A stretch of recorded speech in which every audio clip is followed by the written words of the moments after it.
अस्सलाम वरहमतुल्लाहि वबरकातुहू। मेरा नाम सना फिरदौसी, मैं एलकेजी में पढ़ती हूँ। मैं आपके सामने एक नात पेश करना चाहती हूँ। इरशाद हो इरशाद।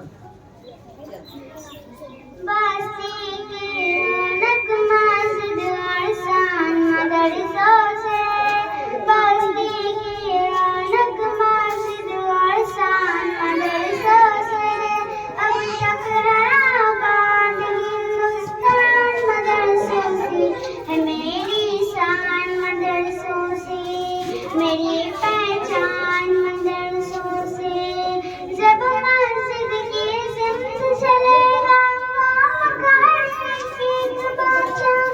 जब मस्जिद की सिमत चलेगा की बाचा, जज्बे फारूक आज़म सीने में होगा पैदा, जज्बे फारूक आज़म सीने में होगा पैदा।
Thank you.